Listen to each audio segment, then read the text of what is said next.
Bapak, Saudara, dan Saudari yang dikasihi Tuhan. Kita sudah hampir tiba di penghujung bulan Januari. 1 bulan dari 12 bulan tahun 2023 ini sudah hampir kita lewati. Kira-kira apa pesan yang dapat kita gumuli bersama? Ibu, Bapak, Saudara, ternyata manusia tidak dapat bersaing dengan Tuhan. Manusia tidak ada apa-apanya di hadapan Tuhan. Itulah iman seorang Ayub. Itulah pernyataan Ayub di dalam menghadapi berbagai macam pergumulan, terutama orang-orang yang datang, sahabat-sahabat yang mendatanginya. Mari kita membuka hati kita melihat kedalaman dari pesan ini, kita berdoa. Bapa di dalam Yesus Kristus, berikan kami hikmat dan pengetahuan, sehingga kami dapat mengerti isi hati dan kehendak-Mu dalam kehidupan kami. Dalam Yesus kami memohon. Amin. Ayub pasal 12, ayat yang ke-13 sampai dengan ayat 25. Ayub 12, ayat 13 sampai 25, inilah firman Tuhan. Tetapi pada Allah lah hikmat dan kekuatan. Dialah yang mempunyai pertimbangan dan pengertian. Bila Ia membongkar, tidak ada yang dapat membangun kembali. Bila Ia menangkap seseorang, tidak ada yang dapat melepaskannya. Bila Ia membendung air, keringlah semuanya. Bila Ia melepaskannya mengalir, maka tanah dilandanya. Pada Dialah kuasa dan kemenangan. Dialah yang menguasai baik orang yang tersesat maupun orang yang menyesatkan. Dia yang menggiring menteri dengan telanjang dan para hakim dibodohkannya. Dia membuka belenggu yang dikenakan oleh raja-raja dan mengikat pinggang mereka dengan tali pengikat. Dia yang menggiring dan menggeledah para imam dan menggulingkan yang kokoh. Dia yang membungkamkan orang-orang yang dipercaya, menjadikan para tua-tua hilang akal. Dia yang mendatangkan penghinaan kepada para pemuka dan melepaskan ikat pinggang orang kuat. Dia yang menyingkapkan rahasia kegelapan dan mendatangkan kelam pekat pada terang. Dia yang membuat bangsa-bangsa bertumbuh, lalu membinasakannya, dan memperbanyak bangsa-bangsa lalu menghalau mereka. Dia menyebabkan para pemimpin dunia kehilangan akal dan membuat mereka tersesat di padang belantara yang tidak ada jalannya. Mereka meraba-raba dalam kegelapan yang tidak ada terangnya, dan Ia membuat mereka berjalan terhuyung-huyung seperti orang mabuk. Demikian firman Tuhan. Apa yang terbayang dalam benak ibu bapak saudara ketika memikirkan Ayub? Tokoh Ayub dalam Alkitab. Tentu yang paling mungkin adalah kata menderita. Penderitaan yang luar biasa.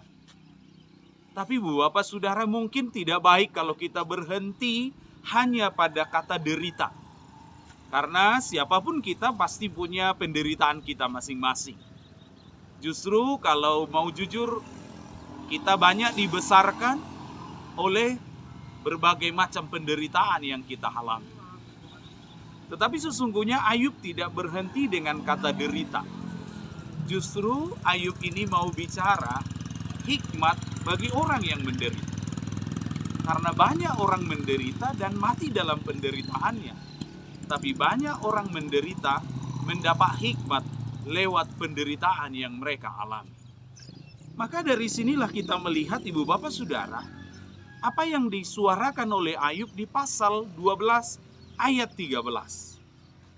Dia mengatakan pada Allah lah hikmat dan kekuatan, Dialah yang mempunyai pertimbangan dan pengertian.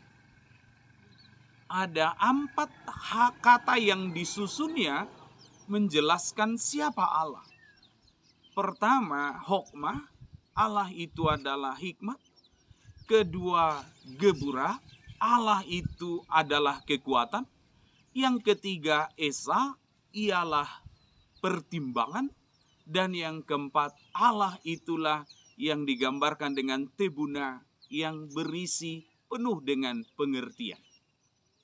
Jadi ini bermula dari sahabat-sahabat yang mendatangi dia, yang merasa lebih pintar dari Tuhan. Seorang yang kita biasa kenal dengan Elifas. Dia berkata, bro, hidup ini tabur tuai. Kamu menderita seperti ini ya pasti karena apa yang kamu perbuat. Apa yang kamu tabur, itulah yang kamu tuai. Datang yang kedua, saudaranya, sahabatnya itu yang bernama Bildad. Beliau ini berkata, bro jangan bohong. Udahlah, tobat begitu.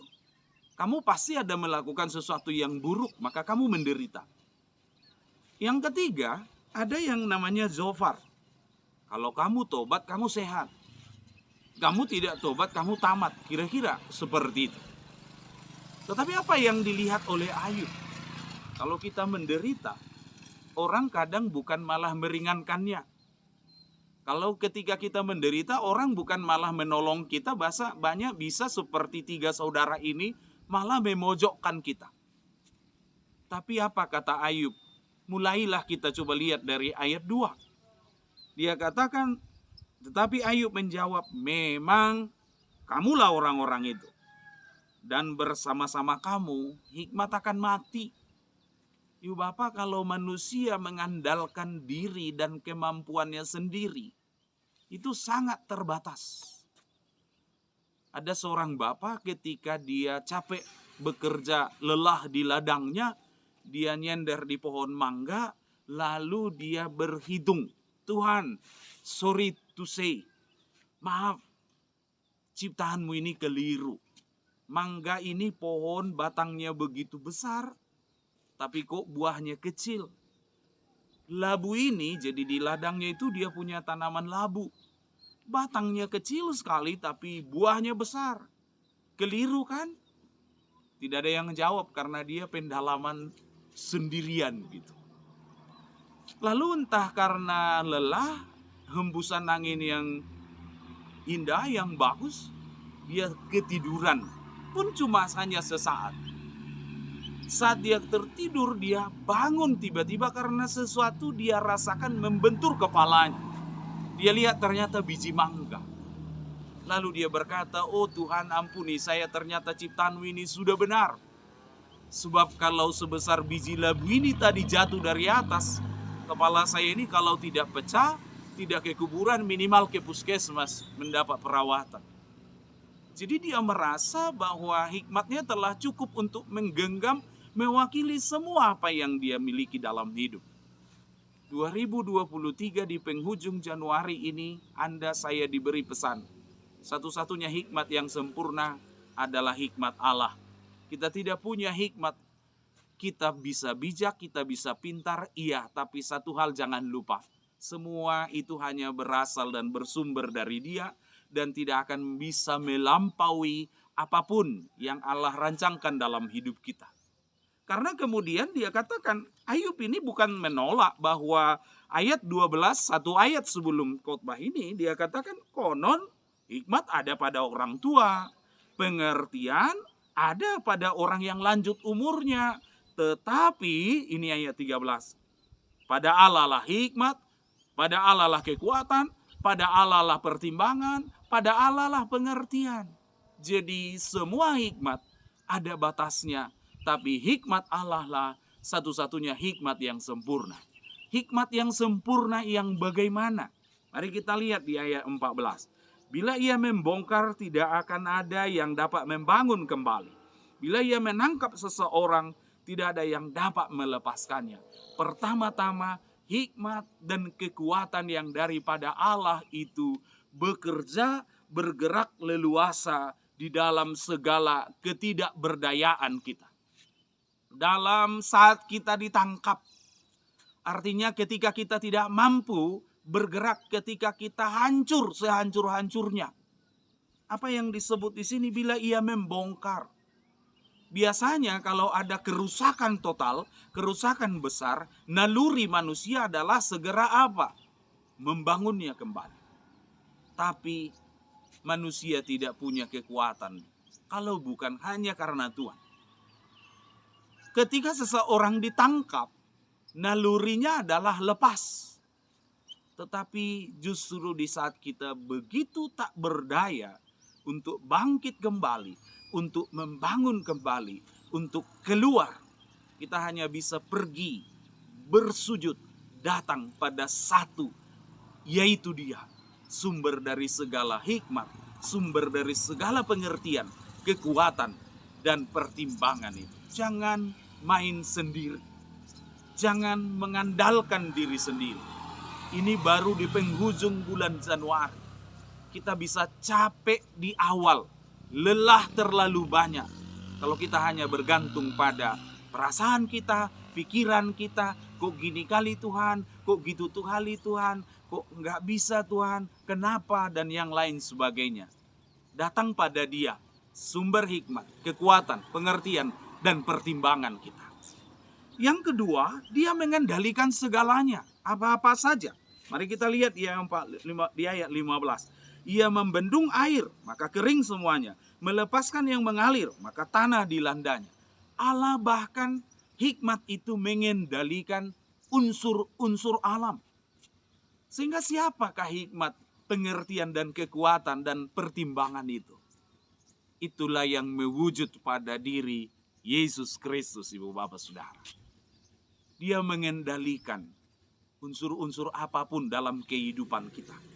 Bahkan disebut, pada Dialah kuasa dan kemenangan menguasai orang baik, orang tersesat, maupun orang yang menyesatkan. Jadi Dia menguasai, mengendalikan semua orang. Hikmat yang daripada Allah itu selalu efisien, selalu menang. Tuhan tidak hanya mengatur jalan lahiriahnya kehidupan, tetapi mengatur juga segala tindak tanduk dan perbuatan manusia. Jadi kalau kita mengingat Ayub dari kata juara, sebenarnya Ayub itu dibuka dengan sang juara. Kalau Anda, Ibu Bapak Saudara, membuka Ayub 1, dia digambarkan orang yang begitu saleh. Dari segi hatinya dia juara. Kedua, dari segi anak-anaknya luar biasa. Apabila anak laki-laki mengadakan pesta, dia mengundang anak perempuannya. Kenapa? Karena pestanya itu pesta baik-baik. Karena sejelek-jelek, sejahat-jahatnya anak laki, dia tidak akan pernah mau mengundang saudari perempuannya untuk ikutan jahat atau ke pestanya. Dia pasti menyuruh, meminta adiknya itu pergi. Jangan ikut jahat seperti dia. Jadi hari-hari ini jangan bangga kalau kau bikin pesta sebagai laki, kau bangga bisa tidak dihadiri oleh saudari perempuanmu. Itu justru kejelekan sebenarnya. Menurut cara juara yang dibuka oleh kita Ayub, yang ditokohkan dengan Ayub itu. Ketika dia seorang pengusaha yang hebat, pengusaha yang besar. Kalau kita lihat dia punya harta yang begitu berlimpah. Tapi tengok Ibu Bapak Saudara, dia sangat menarik sekali. Apa menariknya? Dia selalu memanggil anaknya itu satu persatu. Dia selalu menguduskan anaknya itu satu persatu. Dia paling kaya di timur, penguasa paling sukses di timur. Tapi dia apa? Mempersembahkan korban satu persatu bagi anaknya itu. Satu korban dulu bukan buka dompet lalu kasih, enggak. Korban di zaman dulu itu satu ekor katakanlah domba, satu ekor lembu. Dia persembahkan, dia berhari-hari, berlama-lama untuk mendoakan anak-anaknya itu satu persatu. 7 laki 3 perempuan.